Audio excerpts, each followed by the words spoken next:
Hello students, let's continue with the chapter resources and development, and our today's topic is on the basis of development. In my previous slide I have already explained the different classification of resources. So here you can see the new subheading on the basis of development. The first one is potential resources. These resources are the resources which are found in a region but have not been utilized. Potential resources में इस तरह के resources आते हैं जो particularly किसी area में, किसी क्षेत्र में बहुत ज्यादा मात्रा में पाए जाते हैं, लेकिन अभी तक उनका उपयोग करना शुरू नहीं किया गया है. Example, Rajasthan and Gujarat have enormous potential for the development of wind and solar energy, but so far these have not been developed properly. जैसे राजस्थान और गुजरात में आप जानते हैं गर्मी बहुत ज्यादा पड़ती है, तो वहां पर अगर हम जैसे गर्म हवाएं भी चलती हैं, सूर्य का तापमान भी जो टेम्परेचर है बहुत ज्यादा रहता है, तो वहां पर बहुत पॉसिबिलिटी है कि विंड और सोलर से एनर्जी को डेवलप किया जाए, नई एनर्जी को प्रोड्यूस किया जाए, लेकिन ये काम अभी तक शुरू नहीं हुआ है. तो ये इस तरीके की जो है ये पोटेंशियल रिसोर्सेज की कैटेगरी में आते हैं. नेक्स्ट है developed resources. Resources which are surveyed and their quality and quantity have been determined for utilisation. ऐसे रिसोर्सेज जिनकी क्वालिटी और क्वांटिटी इस बात पर डिपेंड करती है कि उनका यूटिलाइजेशन, उनका उपयोग कितना होने वाला है. The development of resources depends on technology and level of their feasibility. इस तरह के जो resources रहते हैं इनका डेवलपमेंट जो है इस बात पर डिपेंड करता है कि हमारी टेक्नोलॉजी कितनी एडवांस है, तकनीकी क्षेत्र में हमने कितनी उन्नति करी है, और जो तकनीकी है वो कितनी फीजिएबल है, क्या वो आसानी से लोगों तक पहुंच पा रही है, लोग उसको खरीद पा रहे हैं, लोग उसका उपयोग कर पा रहे हैं. Next one is materials and the environment which have the potential to satisfy human needs, but human beings do not have the appropriate technology to assess. These are called stock. Stock आप सब इस नाम से परिचित हैं, शब्द आप सभी ने सुना है. हमारे एनवायरनमेंट में बहुत सारे मिनरल्स हैं, कई सारी ऐसी मटेरियल्स हैं जो कहीं ना कहीं मनुष्य की आवश्यकताओं को पूरा कर सकते हैं, लेकिन अभी तक हमारी टेक्नोलॉजी इतनी एडवांस नहीं हुई है कि हमने उन चीजों का प्रयोग करना, उपयोग करना शुरू कर दिया. तो ये चीज हो जाएगी स्टॉक. जैसे एग्जाम्पल के तौर पे है, hydrogen can be used as a rich source of energy, but we do not have advance technology to use it. जैसे हाइड्रोजन जो है एक एनर्जी का बहुत रिच सोर्स माना जाता है, लेकिन हमारी टेक्नोलॉजी भी इतनी एडवांस नहीं हुई है कि हम उसका यूज कैसे करें ये हमें पता है. तो ये चीज आ जाएगी स्टॉक में. ये सारा जो मैं आपको समझा रही हूँ डेफिनेशन, ये सब 1-1 मार्क्स में आ सकती है और इनका डिफरेंस भी 1 मार्क्स में ही पूछा जा सकता है.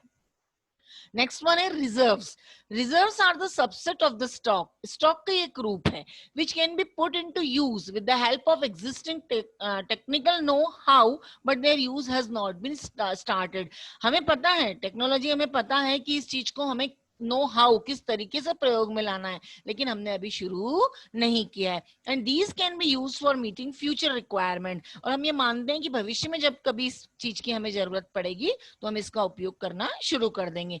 एग्जाम्पल जैसे वाटर इन द डैम्स, जो बांध के द्वारा पानी को रोका जाता है, उससे हाइड्रो इलेक्ट्रिसिटी तो बनाई जा रही है, लेकिन आगे हो सकता है टेक्नोलॉजी और एडवांस है, कुछ और भी वैज्ञानिकों ने या टेक्नोलॉजी डिपार्टमेंट ने सोच रखा है, लेकिन अभी हमने उस पर काम करना शुरू नहीं किया है. ऐसे फॉरेस्ट के बारे में हम बात करें, is a reserve which can be used in the future. ये माना जाता है कि जो जंगलों का उपयोग हम अभी कर रहे हैं, इससे ज्यादा भी कुछ एडवांस टेक्नोलॉजी हम यूज करेंगे उनका उपयोग करने के लिए, ताकि डिफॉरेस्टेशन वाला भी घटनाक्रम हमें देखने को नहीं मिले और हम हमारी जरूरत जितना फॉरेस्ट को नुकसान भी नहीं पहुंचे. तो ये आ जाता है रिजर्व्स की कैटेगरी में. Our next subheading is development of resources. इतने सारे resources के बारे में हम पढ़ रहे हैं कि किस तरीके से वो हमारे जीवन को प्रभावित करते हैं, हमारी लाइफस्टाइल को प्रभावित करते हैं. तो हम देखेंगे कि किस तरीके से डेवलपमेंट ऑफ रिसोर्सेस होना चाहिए.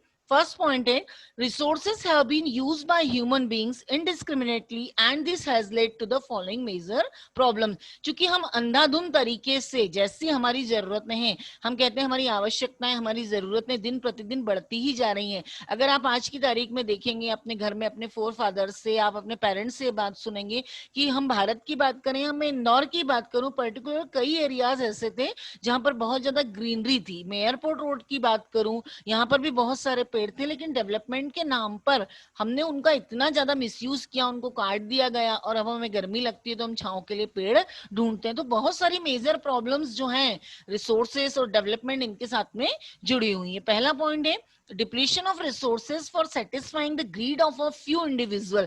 कई बार ऐसा होता है ना कि मनुष्य का लालच इतना ज्यादा बढ़ जाता है कि वो रिसोर्सेज को पूरी तरह से खत्म करने की कगार पे ला देता है। जैसे मैं आपको बताऊं कि इलीगल माइनिंग का जो काम है या रेत खनन है, जो नर्मदा से या और नदियों से रेत निकाली जा रही है, वो भी इस हद तक निकाल चुके हैं हम अपनी जरूरतों को पूरा करने के लिए, हमारे लालच को पूरा करने के लिए, कि जो वहां की एक्वेटिक लाइफ है उसका जीवन अब खतरे में आ गया है। Accumulation of resources in a few hands, in which in turn divided the society into two segments, rich and poor.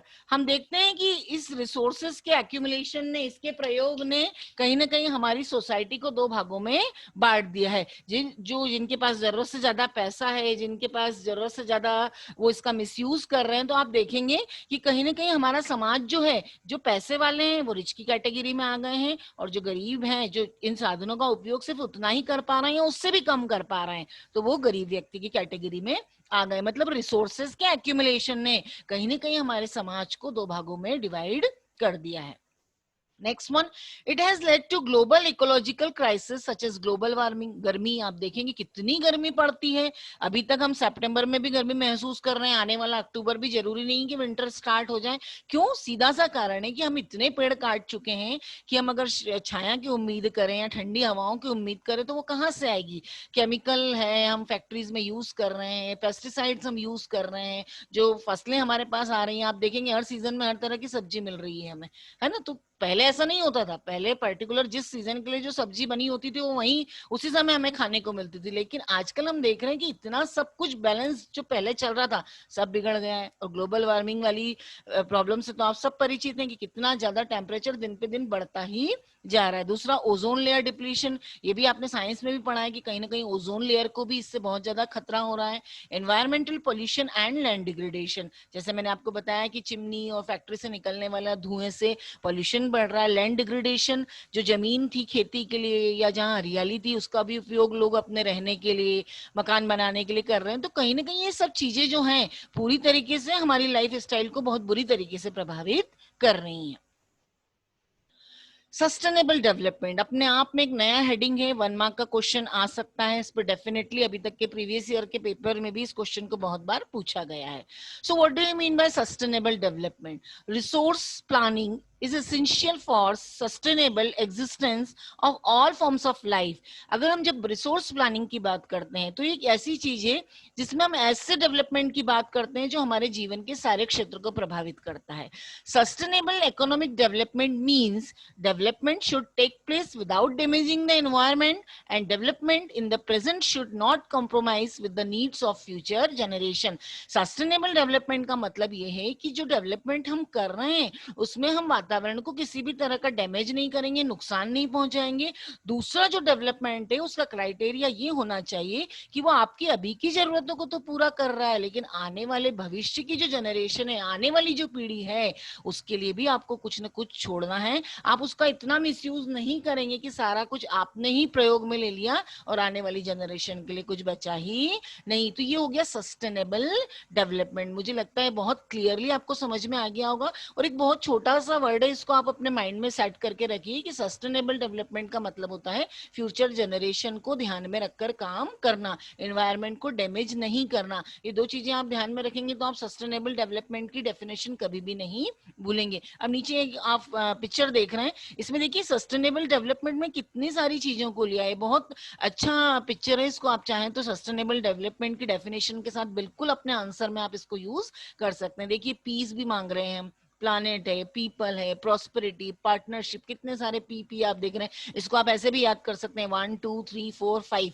5 P हैं सस्टेनेबल डेवलपमेंट में। 5 पी जो है बहुत इंपॉर्टेंस रखते हैं। तो ये बहुत इजी तरीका है याद करने का, और बिल्कुल आप इस सर्कल को अपने एग्जाम में इस क्वेश्चन के साथ जरूर बना के आइए। और ये जो पांचों हैं पी दिख रहे हैं आपको, 1 2 3 4 5, इसको आप बनाकर आए। So now resource planning. In India, there are some regions which can be considered self-sufficient in terms of the availability of resources, and there are some regions which have acute shortage of some vital resources. Bharat में बहुत सारा variation देखने को मिलता है. हम अगर बात करें कुछ एरियाज की, तो वहां पर सब कुछ सेल्फ सफिशिएंट है, उन्हें किसी चीज की जरूरत नहीं है, जो रिसोर्सेस हैं वो उनकी जरूरतों को आसानी से पूरा कर लेते हैं. लेकिन कई सारे एरियाज ऐसे हैं जहां पर बहुत सारी शॉर्टेज आपको देखने को मिलती है. And these calls for balanced resource planning at the national, state, regional and local levels. तो हमारी ड्यूटी क्या बनती है? रिसोर्स प्लानिंग के अंदर क्या क्या आ जाएगा? रिसोर्स प्लानिंग का मतलब है कि लोकल लेवल पर, स्टेट लेवल पर और नेशनल लेवल पर जितने भी रिसोर्स हैं उनको आपस में इस तरीके से बैलेंस किया जाए कि कहीं भी किसी चीज की शॉर्टेज नहीं होनी चाहिए. जैसे मान लीजिए कि पानी से हम हाइड्रो इलेक्ट्रिसिटी जनरेट करते हैं. जब हम हाइड्रो इलेक्ट्रिसिटी जनरेट करेंगे तो हम कोशिश करेंगे कि ऐसे एरिया जहां पर इलेक्ट्रिसिटी की प्रॉब्लम है हम उसको वहां पर सप्लाई करने की कोशिश करें. तो इस तरीके से क्या होगा? एक बैलेंस बना रहेगा, और जो रिसोर्स प्लानिंग वाला कॉन्सेप्ट के बारे में हम बात कर रहे हैं वो ठीक ढंग से फुलफिल हो सकेगा. And our next heading is resource planning in India. Bharat में किस तरीके से रिसोर्स प्लानिंग की जाती है? 5 मार्क्स के क्वेश्चन में पूछा जा सकता है आपसे. Resource planning is a complex process which involve. एक बहुत कॉम्प्लेक्स प्रोसेस है, इतना आसान नहीं है तीनों लेवल पर चीजों को जाकर एडजस्ट करना, बैलेंस करना. तो पहला है point, identification and inventory of resource across the regions of the country. देश में कितना कुछ है, कहाँ रिसोर्सेस हैं, सबसे पहले तो इनकी खोज करना, पहचानना. This involve surveying, mapping and qualitative and quantitative estimation and measurement of the resource. अभी कैसे होगा? आप देखते हैं कि लोग पता करते हैं कि भारत में इस जगह पर तेल के कुएं की पॉसिबिलिटी है, यहाँ पर हीरे की खदान मिली या यहाँ पर सोने की खदान मिली. इस तरह की कई सारे जो घटनाएं हम पेपर में पढ़ते हैं. तो ये सब कैसे होता है? जब आप सर्वे करते हैं, मैपिंग करते हैं, क्वालिटेटिव एंड क्वांटिटेटिव एस्टिमेशन आप निकालते हैं, तो इस आधार पर आप रिसोर्स प्लानिंग कर सकते हैं. सेकेंड है evolving a planning structure endured with the appropriate technology. एक जो आप स्ट्रक्चर प्लान कर रहे हैं रिसोर्स प्लानिंग को लेकर, उसमें आप जितनी टेक्नोलॉजी को यूज कर सकते हैं वो करें. Skill and institutional setup for implementing resources development plans. उसके लिए आप जितने स्किलफुल आपको लोग चाहिए या इंस्टीट्यूशनल सेटअप चाहिए, आप किसी रिसोर्स को इंप्लीमेंट करना चाह रहे हैं, तो उस पर बिल्कुल गवर्नमेंट को काम करना चाहिए. वो भी रिसोर्सेज प्लानिंग का एक बहुत बड़ा एस्पेक्ट है. जैसे मान लीजिए कहीं पर हम सोलर एनर्जी की बात कर रहे हैं, जैसे मैंने राजस्थान और गुजरात का एग्जांपल दिया कि वहां पर बहुत ज्यादा पॉसिबिलिटी है, लेकिन उस दिशा में अभी कुछ काम नहीं हो रहा है कि किस तरीके से उस सोलर की गर्मी को या सूर्य की गर्मी को किस तरीके से हम एनर्जी के रूप में यूज करें. तो इसके लिए हमें प्रॉपर एक इंस्टीट्यूशनल सेटअप की जरूरत पड़ेगी. हमें स्किलफुल पीपल लगेंगे जिनकी सहायता से हम इसको अच्छे से इंप्लीमेंट कर सकते हैं. Matching the resources development plans with overall national development plans. हम जो बना रहे हैं प्लान डेवलपमेंट का, जैसे मैं एक बहुत छोटा सा आपको एग्जांपल दूंगी कि जो स्वच्छ भारत मिशन है, जिस तरीके से वो इंदौर में सक्सेसफुल है, ऐसा बाकी स्टेट में या बाकी शहरों में आप नहीं देखेंगे.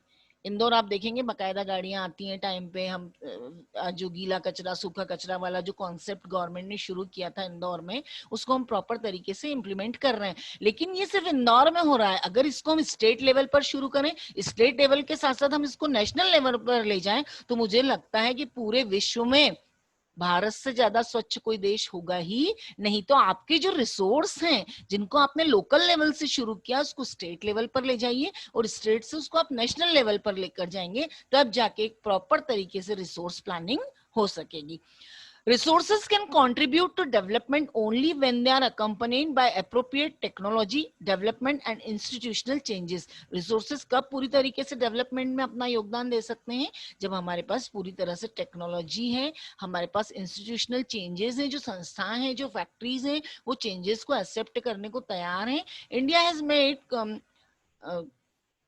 concentrate efforts towards achieving the goals of resource planning. India जो है अभी पूरी तरीके से कंसंट्रेट कर रहा है, कोशिश कर रहा है कि किस तरीके से वो रिसोर्स प्लानिंग को लेकर उसने जो गोल्स डिसाइड किए उनको वो किस तरीके से अचीव करें. और right from the first 5 years plans launch after independence, आजादी के बाद जब पहली पंचवर्षीय योजना बनी, उसी में इस चीज को रख दिया गया था कि हमें किस तरीके से रिसोर्स प्लान करने हैं. To overcome irrational consumption and overutilization of resources, resource conservation at various is important. जैसे कि मैंने आपको बताया कि हमारी जरूरतें बहुत ज्यादा बढ़ गई हैं, irrational consumption and over utilisation. Irrational consumption है, जितनी मर्जी है उतना यूज करो, ओवर यूटिलाइजेशन, जरूरत से ज्यादा यूटिलाइजेशन होता है। जैसे एग्रीकल्चर वाले चैप्टर में हमने एक चीज पढ़ा था कि इरिगेशन जो है, जब हम पंजाब और हरियाणा की बात करते हैं तो चूंकि वहां पानी बहुत ज्यादा मात्रा में उपलब्ध है तो किसान रात भर पानी अपने खेतों में छोड़ देते हैं। तो ये यहाँ पर क्या हो गया कि जो वाटर रिसोर्सेस है उसका ओवर यूटिलाइजेशन हो रहा है। तो अगर इस तरीके से हम इसको यूज करेंगे तो एक समय बाद तो ये आएगा कि ग्लोबल वार्मिंग तो बढ़नी ही है, साथ में हम देखेंगे कि ड्रिंकिंग वाटर वाली जो सिचुएशन है, जो पीने योग्य पानी है, वो भी पूरी तरीके से मिलना बंद हो जाएगा। एक सर्वे के अनुसार एक न्यूज चैनल ने बताया है कि 2040 जो आएगा उसमें बैंगलोर जैसा जो शहर है वो विदाउट वाटर सिटी डिक्लेयर हो जाएगा। अब यहां से आप अंदाजा लगा सकते हैं कि अगर हमारे पास प्रॉपर प्लानिंग नहीं है तो हम इन रिसोर्सेस को आगे, या हम सस्टेनेबल डेवलपमेंट की बात कर रहे हैं तो हम उसको कैसे अचीव करेंगे। तो हमें बहुत ध्यान रखना पड़ेगा कि रिसोर्स को हम किस तरीके से कंजर्व करें अलग अलग लेवल पे। तो I think it is sufficient for today. Tomorrow we will continue with this chapter. Till then, thank you very much.